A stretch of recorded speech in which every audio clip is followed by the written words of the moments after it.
Soil mechanics unit wise repeated 13 marks வந்து பார்த்துட்ருக்கோம். இப்போ இதில் வந்து நம்ம யூனிட் 3ல உள்ள 5th கொஸ்டின் பார்க்கலாம்.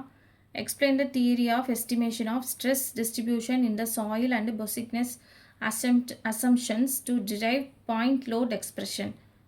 இப்போ வந்து theory of estimation of stress கேட்டிருக்காங்க. ஸ்ட்ரெஸ் டிஸ்ட்ரிபியூஷன் பற்றி கேட்டிருக்காங்க சாயிலில். சரி, நம்ம வந்து இந்த 1 பேஜ் மட்டும் தான் நான் வந்து உங்களுக்கு வந்து இந்த கொஸ்டின் வந்து சால்வ் பண்ணியிருக்கேன். 13 மார்க்ஸுக்கு இது காணாது. நீங்கள் வந்து கொஞ்சம் டீட்டெயிலாக எழுதிக்கோங்க. நான் மெயினாக உள்ளதெல்லாம் ஹைலைட் பண்ணி காமிச்சிருக்கேன். நம்ம ஆன்சர் பார்க்கலாம். When A load is applied on the soil. அப்போ வந்து ஒரு சாயிலில் வந்து ஒரு லோடு வந்து அப்ளை பண்ணுறாங்கன்னா, ஃபார் எக்ஸாம்பிள் ஒரு ஃபூட்டிங்கில் வந்து அப்ளை பண்ணுறாங்க அப்படின்னா, the stress spreads with depth and laterally. இப்போ அந்த ஸ்ட்ரெஸ் வந்து எப்படி ஆகும்னா டெப்த் வைஸாகவும் இதாகும், லேட்ரலி உங்களுக்கு சுற்றி இருக்கிற இடமும் வந்து ஸ்ப்ரெட் ஆகும்னு சொல்லியிருக்காங்க. இந்த ஸ்ட்ரெஸ் வந்து the intensity decreases with the depth and the distribution depends on. இப்போ வந்து இன்டென்சிட்டி வந்து டிக்ரீஸ் ஆகுது எதை பொறுத்துனா அந்த டெப்த்தை பொறுத்து. அண்ட் த டிஸ்ட்ரிபியூஷன் டிபெண்ட்ஸ் அந்த டிஸ்ட்ரிபியூஷன், அந்த லோடு வந்து எவ்வளோ தூரம் டிஸ்ட்ரிபியூட் ஆகுது அப்படின்னா அது எதை பொறுத்து அப்படின்னா magnitude and type of load, என்ன லோடு கொடுக்குறோம் அப்படிங்கிறத பொறுத்து இருக்குது. பாயிண்ட் லோடா, லைவ் லோடா, அப்புறம் வந்து ஏரியாவா, அந்த எதெல்லாம் பொறுத்து வந்து இருக்குது.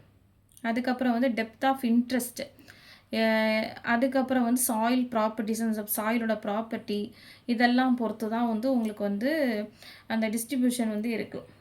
அதுக்கப்புறம் வந்து to estimate the distribution elastic theory is commonly used. என்ன இது நம்ம யூஸ் பண்ணோம், பொசிக்னஸ் தியரி வந்து யூஸ் பண்ணுறோம் ஃபார் பாயிண்ட் லோட். நமக்கு தெரியும், இதை வந்து நம்ம ப்ரீவியஸ் சம்மில் வந்து ப்ராப்ளம் சால்வ் பண்ணியிருக்கோம். ஃபார்முலா வந்து sigma z is equal to 3q divided by 2πz² into 1 divided by 1 plus r by 2 whole square the whole power 5/2. இதோட எக்ஸ்ப்ளனேஷன் சிக்மா இசட்னா என்ன, க்யூனா என்னன்னு ப்ரீவியஸ் சம்மில் இருக்குது, அதை நீங்கள் வந்து செக் பண்ணிக்கோங்க.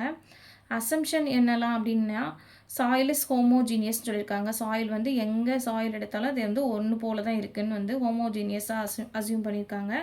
நெக்ஸ்ட் வந்து சாயில் இஸ் ஐசோட்ரோபிக், அப்புறம் வந்து சாயில் இஸ் எலாஸ்டிக், நெக்ஸ்ட் வந்து சாயில் மாஸ் இஸ் செமி இன்ஃபைனைட்னு சொல்லியிருக்காங்க. அப்புறம் வந்து load is applied at the point on the surface. ஒரு சர்ஃபேஸில் தான் வந்து லோடு வந்து இது அப்ளை பண்ண முடியும்னு சொல்லியிருக்காங்க. அப்புறம் வந்து self weight of the soil is neglected.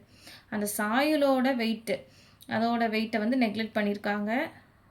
இதில் வந்து நம்ம வந்து இந்த பக்கம் எழுதியிருக்கேன், அந்த ஃபார்முலாவோட எக்ஸ்ப்ளனேஷனை வந்து இங்கேயே எழுதியிருக்கேன். வேறு சிக்மா இசட் வந்து vertical stress Z, depth Z, அப்புறம் வந்து q வந்து பாயிண்ட் லோடு, r வந்து radial distance from load axis, load ஆக்சிஸ்லேருந்து இருக்கக்கூடிய டிஸ்டன்ஸ் தான் r. அப்புறம் வந்து z வந்து டெப்த் பிலோ த லோடு.